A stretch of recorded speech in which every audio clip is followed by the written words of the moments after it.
Hello, everybody. Welcome back to day 2 of this of the live series. I'm going to wait for a few of you to join. I'm just checking my camera behind to see on StreamYard who's joining in.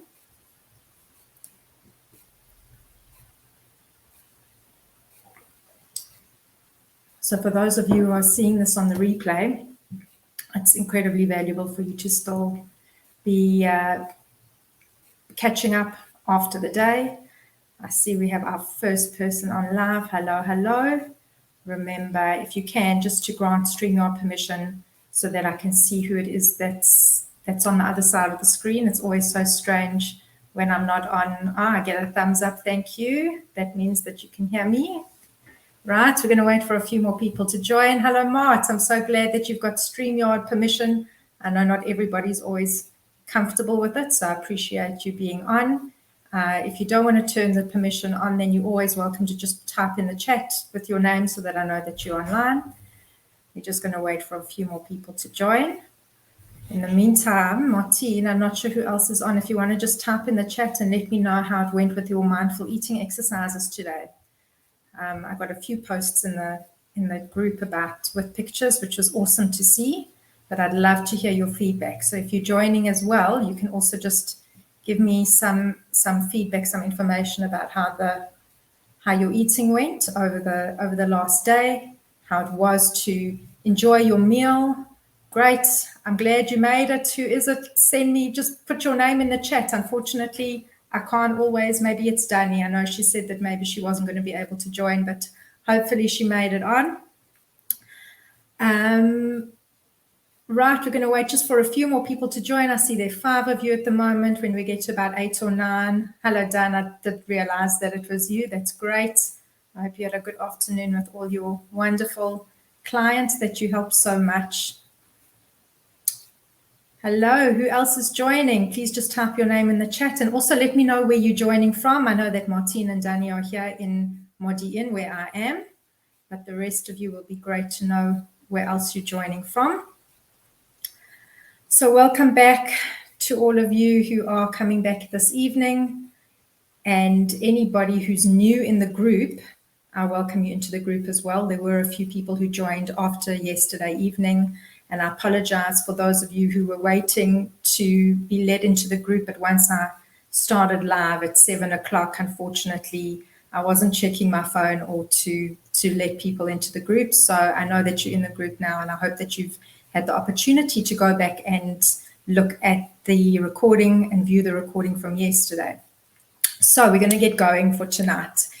Okay, I've got a thumbs up. I hope that means that my sound is working and you can hear me loud and clear.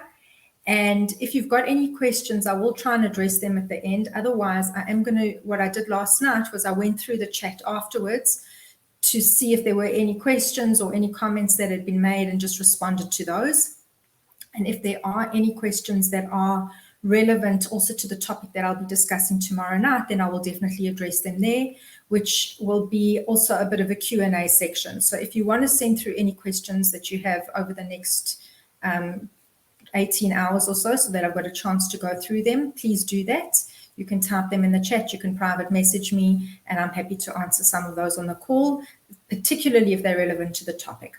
What I do want to remind you about, and I'm not sure if everyone saw it in the email, I know these long emails we don't all read, but I am giving away a voucher to 3 of the most active participants who show up live here every day. The voucher is for 75 shekels, and that can be used either towards a consultation with me, or if you would like to join the online group program that I'm launching at the end of the month, that voucher can come off the cost of the program. So just keep up your participation, and I'll announce the 3 winners on Friday. So tonight we're going to have another power 30-minute class. I really will try and keep to 30 minutes tonight. I know we went over yesterday. I get so excited by what I'm speaking to you about, and I just want to share so much. So I'm going to try and keep it a little bit, rein it in a bit tonight. As I said, if you haven't shared any pictures of your food, please do so in the group. I love to see them. I'm loving the comments coming back and just to see how inspired and motivated you all seem to be from one evening of just paying a little bit more attention and feeling a little bit more aware about what you're eating, and starting to go inwards a little bit to really look at the signs of what your body's giving you. So we're going to do, first of all, a quick recap of yesterday. I'm going to put my slides on, and I really hope that tonight I remember to change them. Oh, you couldn't figure out how to put the pictures there. So you should be able to create a post. I'll check after our call tonight that everyone has permission to post. You can, where the post section is, just add a picture and let me know. Otherwise, you can always send me the picture if you've got my WhatsApp number, and I'll post it on for you, and you can send me the message and I'll put it on for you. Okay, so I'm going to try and go through my slides correctly tonight, because I realized at the end of last night I was talking and I didn't actually scroll through. So let's see if I can do it properly tonight. Okay, so you are in the right place if you are a woman over 40, if you are finding that you are feeling out of control with the food that you're eating, if you are feeling guilty when you're eating certain foods, particularly you are not late, you are right on time, particularly if you feel that the foods that are typically considered diet food are good, and anything that's not considered diet food is bad. So this can lead to a loss of control, and we discussed a lot about this yesterday, but to give just some points from there, one of the things that I wanted to really put emphasis on, I've obviously been speaking too much, is that when we are following prescribed diets where the amount and the portion size has been given to us, we tend to override what our body is telling us. And where this can be problematic is either we end up eating too little, and because we are feeling motivated and inspired, we stick to those smaller portion sizes, but we can't necessarily maintain it for long. And what happens when we are eating too little for what we actually need and for the energy that our body is telling us it needs, and then eventually when that willpower runs out, because it is a limited resource, or the motivation runs out, or we have a hard day or a stressful day, and we feel emotional about something or stressed out about something, all of a sudden, because we have felt that we are good on a diet and avoiding bad foods, when we've eaten too little food on a diet, what happens is then we go for the forbidden foods or the very restricted foods or the bad foods, and we tend to overeat these. The other downfall of a prescribed amount of food on a diet is that sometimes it actually could be, and I have had complaints of this in the past, too much food. So if a diet or a meal plan is giving you too much food to eat, and you don't feel that it's the right amount for you, but you don't want to not stick to it, then you end up eating too much. And I'm not sure if any of you have ever felt that before. Maybe you can type that in the chat and let me know. Have you ever been told to eat food and the portion sizes were actually just too big for you? And how did that affect you? So I'm going to check the chat to see if any of you, if that does resonate with you, but it is something that can be problematic. So where the problem comes in with eating too little and then overeating as a result of the restriction is these feelings of guilt from having broken the diet, the shame of how you've lost control, and it makes you feel like a bad person. And this starts a whole internal dialogue. Can you eat too much of good food, too much salad? If you are full, if your body's saying I've had enough and you keep eating, then it absolutely can be a problem, because then you're not listening to your body. So I think that's a very good question. Thank you for putting that in the post, in the chat. So where I wanted to really focus on is the association that we have with this guilt and shame and feeling bad and seeing ourselves as bad if we haven't been able to stick to a diet.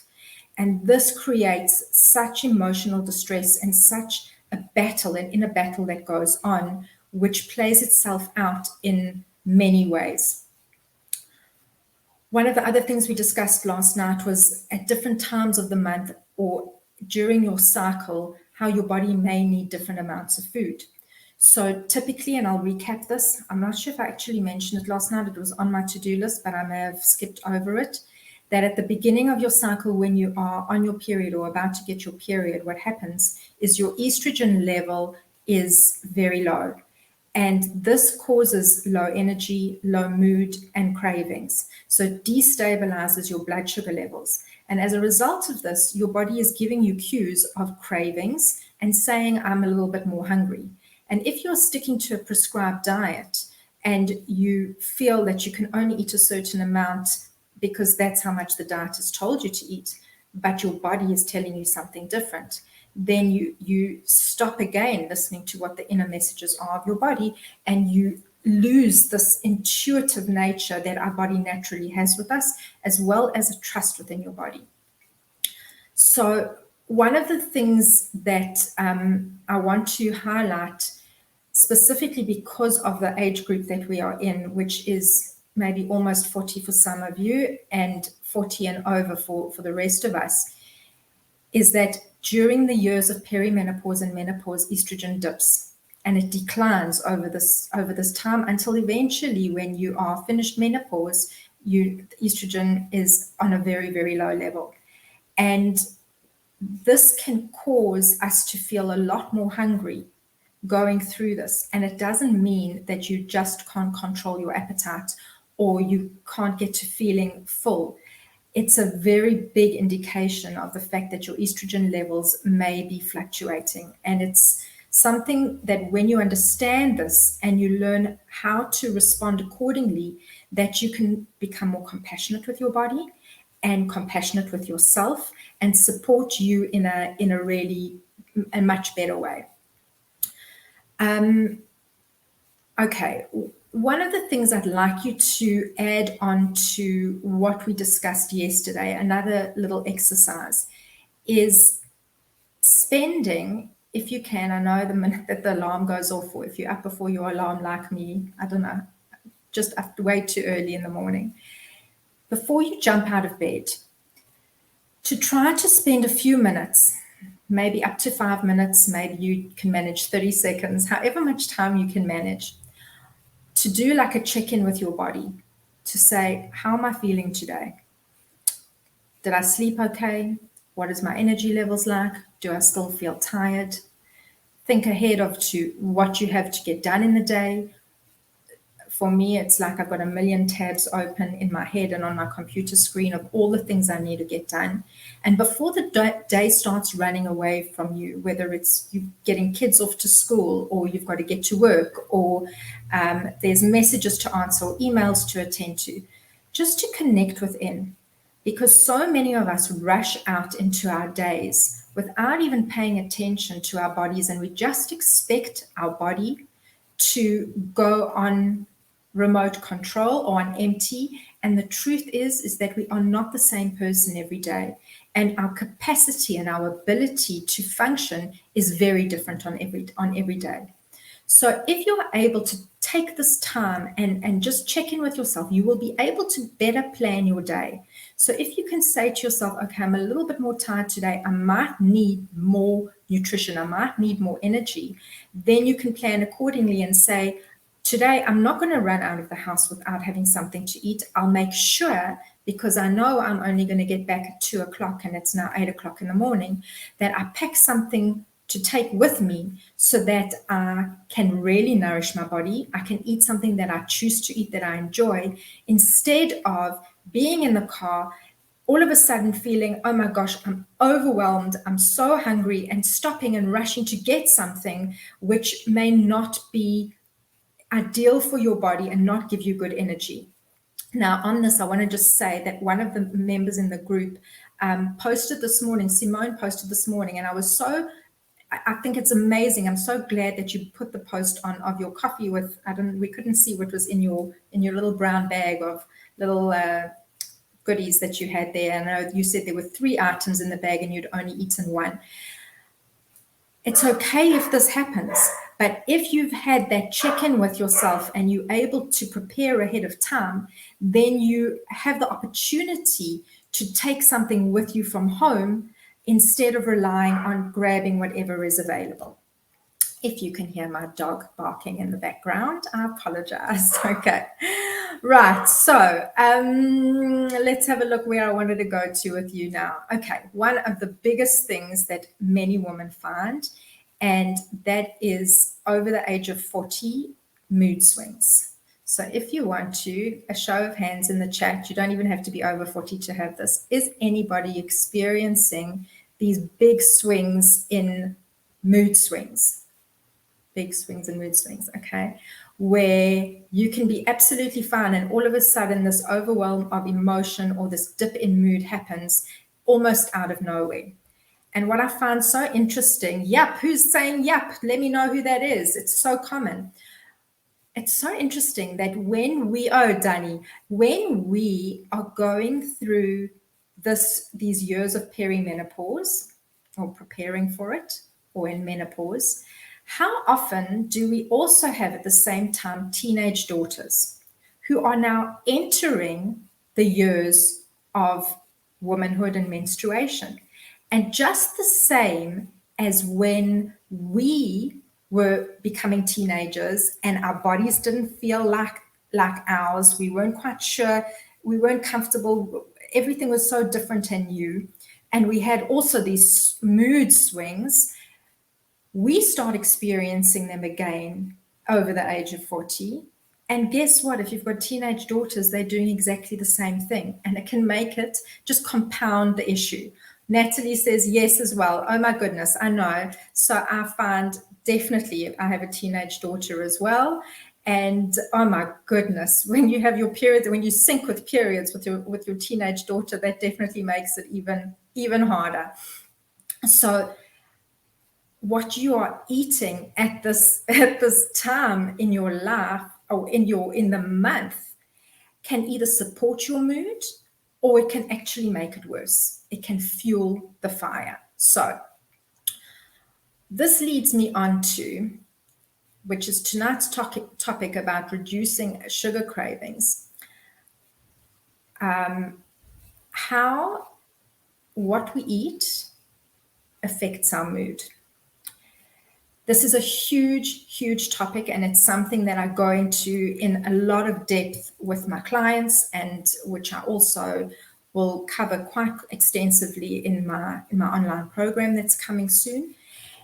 And why is this so important? Because the old saying of you are what you eat is so incredibly important, and the research is backing it up now today more than ever, which I'm so thrilled about. There's a book that I've got called This Is Your Brain on Food. And in this, she's got a few different chapters all about, I think she calls herself a nutritional psychiatrist, which is very fascinating. How food that we eat has an impact on our mood. It can impact and make us feel more anxious if we're eating certain things. It can make us feel more depressed. It can dip our mood. But not only does the food that we eat affect our mood, because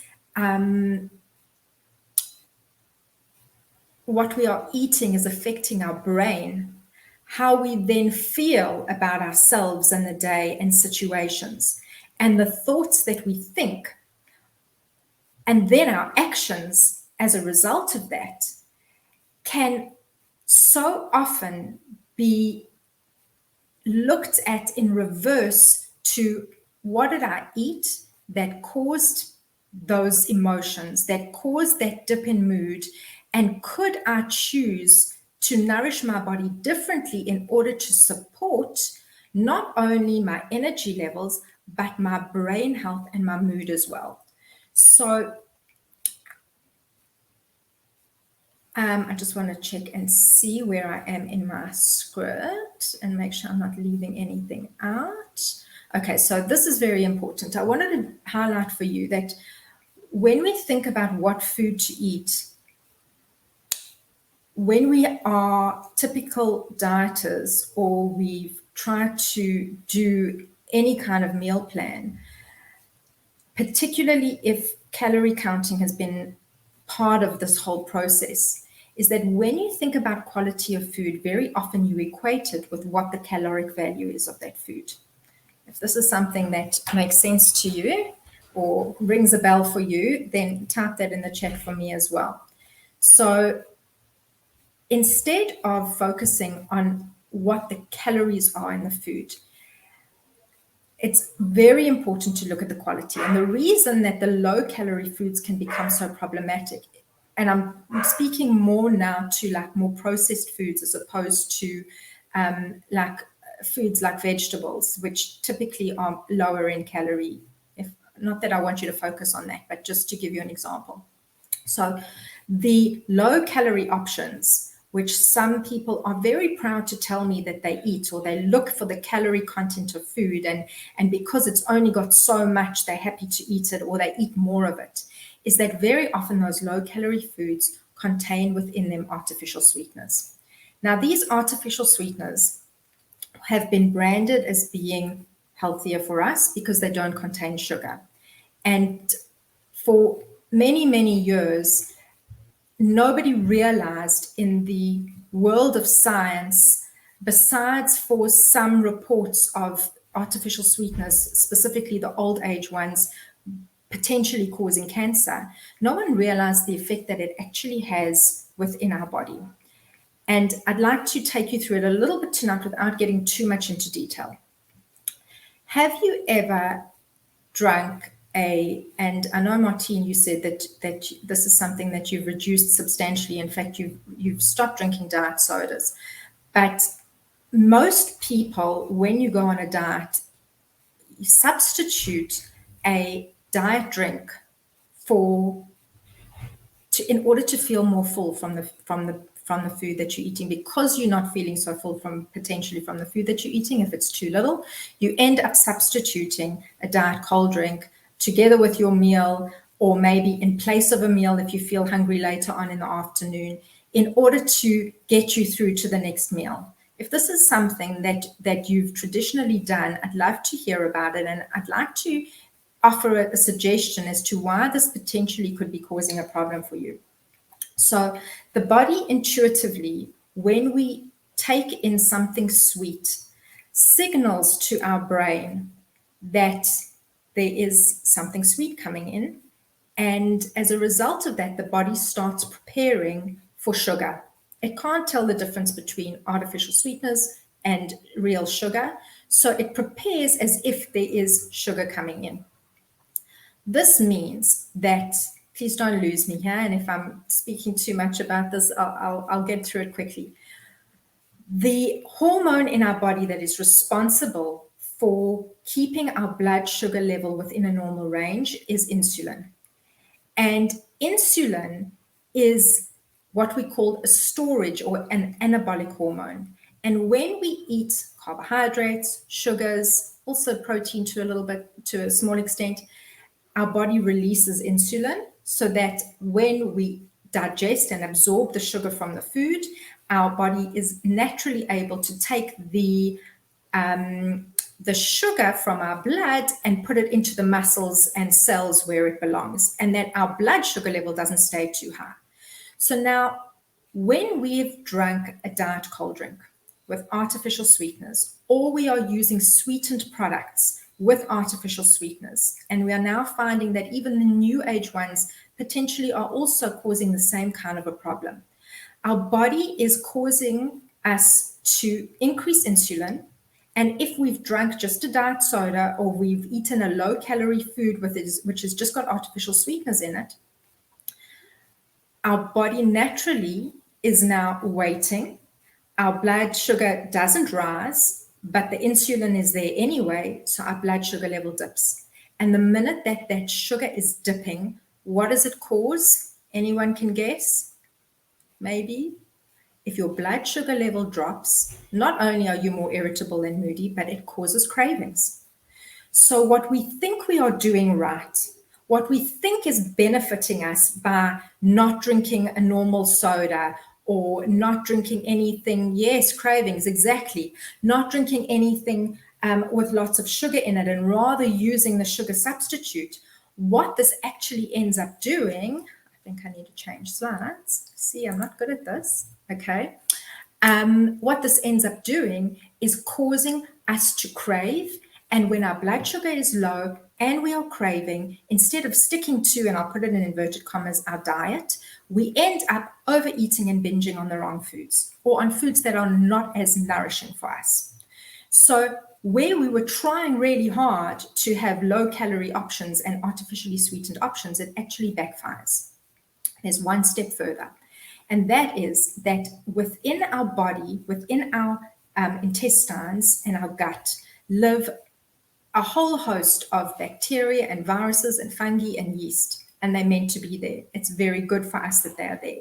And the good bacteria that live there, which are called probiotics, when we are eating a diet, a good nutritious and nourishing foods that feed those good bacteria, we get sick less often, our blood sugar level is more stable, we have decreased inflammation in the body, and we have improved mood. And what these artificial sweeteners have now been found to do, researchers have found this, they actually reduce the number of good bacteria in our gut, which causes something called dysbiosis, or an imbalance of these gut bacteria. This causes inflammation. They are now finding that this causes overweight and obesity. They are finding that this even causes insulin resistance and type 2 diabetes.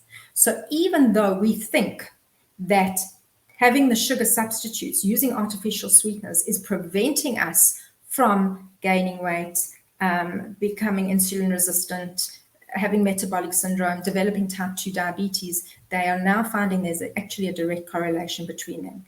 So I know that this is hard, because we say, well, what do I do then? Do I have regular sodas? Do I have Coke? Or do I go for Diet Coke? What do I do in the situation? And the answer for that, unfortunately, is not in tonight's talk, but I'm happy to discuss it further in the chat. So if this is something that interests you, then I definitely will take it further. I just wanted to share something very personal about this, is that when I was 15, I went to see a dietitian. Now that I look back on it, I don't think she was a dietitian. I don't know if she was a health coach or a nutritionist, but she gave me a very restrictive diet. I could have a slice of toast with cottage cheese in the morning, and the same thing at lunch, and a chicken breast, grilled chicken breast with a baked potato and vegetables or soup for dinner. And that was it. But I could drink 2 liters of diet cold drink a day. And I couldn't sustain it. And it got me into the loop of relying on these diet cold drinks, which was so bad. So, and I gained weight at the same time. So this is my suggestion for you for the next day, for the next 2 days. The exercise is, I'd like you to see if you can reduce or remove artificial sweeteners from your diet. And if you can also start maybe looking at the food label to see if products have got these in them, just to be a little bit more aware. You don't have to go sugar, you don't have to go mad on this. But if you are drinking diet cold drinks at the moment, I want you to try and see for the next day or two if it's something that you can reduce or eliminate, and see how you feel afterwards. Okay, I see I'm talking and I'm running out of time here. So I want to give you a little bit of just a little bit more information about carbohydrates, because that's always a question that comes up. Do we include carbohydrates? Don't we include carbohydrates? Do they cause me to crave more? Don't they cause me to crave more? And the honest answer is that not all carbohydrates are equal. We have those that keep us fuller for longer. We have those that cause our blood sugar level to go high very quickly after we eat it and then crash back down again. And where this becomes a problem in perimenopause and menopause is because our body naturally has a reduced ability to process sugar. Typically in these years, our insulin sensitivity of our cells is reduced, which means that we become a little bit more insulin resistant. As we lose estrogen, this happens. And when we have a little bit more insulin circulating as a result of this insulin resistance, it causes storage of the sugar, but also of any extra nutrients that need to be stored that are just in the blood. And this is why so many women over the age of 40 start finding that they start putting on weight, especially over their middle area. All of a sudden, you have a tummy where you never had one. Certainly for me, this is something that I've found over the last few years. I've always had a much smaller waist. I was always a little bit more hippie, and not hippie like the 60s hippie as in hippie. But I found that all of a sudden, I've got this little, almost like a pouch that was starting to develop, and I realized that this is something that's happening. So one of the things that I guide my clients through is in how to eat carbohydrates. We look at the order in which to eat food in a meal in order to ensure that we don't get such a high sugar spike, so we don't rely so much on needing an extensive amount of insulin, which also prevents this extra weight gain over the stomach. So this is something that is not for tonight, but I'm happy to discuss it in another talk. But it is something that I do go through with my clients, and it will be part of my 12-week program that I'm launching at the end of the month. So if this is something that you feel that you need a little bit more information on, I'm happy to discuss it with you. Right, let me make sure that I've got through everything that I want to. Okay, so the main messages for tonight is that I really want you to continue to eat mindfully from the exercises that we did from last night and today. If you can, please continue to post your pictures, because I'd love to see, regardless of what you're eating, I'd love to see whatever you're eating and how it felt, what the tastes were for you, the sensations were for you, because it really starts to allow you to trust your body again and make you feel a lot more in control of food, because you're not feeling so guilty or shameful because maybe you've eaten something that was not considered diet. Okay, so from tonight, you're going to do your best to eliminate artificial sweeteners for the next 2 days. And this definitely should start to help your cravings. So if you want to know more information about how I work with balancing carbohydrates, what a meal plan over the age of 40 looks like, you are more than welcome. I'm going to put a link in the chat for a Calendly booking link for a complimentary call with me. So if it's something that you just want to discuss a little bit more one-on-one with me, and also to find out if you're interested in my online program that's coming at the end of the month, then I'm happy to share that with you. So, right, let's go through and make sure I haven't missed anything out. Good. I know that you're all feeling very motivated, and it's wonderful to see. And it's always inspiring when you want to make lasting change. And these simple tools really go a long way to building a foundation to be able to set you up in order to do that, to really begin to heal and make peace with the relationship that you have with body and food. Because when we feel at peace within ourselves and we're not fighting with ourselves about what we're eating and how we're eating and what the scale is saying and what the calories are, then we make space for ourselves and we make space to be able to enjoy life that much more. So join me tomorrow night. I just want to check if there's anything else that was brought up in the chat. I will go through and answer your questions and reply to your comments. Join me tomorrow night, the same time, 7 o'clock for our last session. And I will answer any questions that you have. I'm also going to share with you the secret to my client success. And most importantly, why waiting for Monday or waiting for the 1st of January or for waiting for the perfect time to start your diet is probably, or I shouldn't say diet, waiting for the perfect time to take care of your body, to nourish your body, to start again, may actually be keeping you stuck and causing you to gain weight in the process. So come and join me tomorrow night. Thank you for your participation. Thank you for joining me again. I'm so grateful. Thank yourselves for showing up for yourselves again. And I'll see you tomorrow evening. Have a wonderful, wonderful night. Thank you, everybody.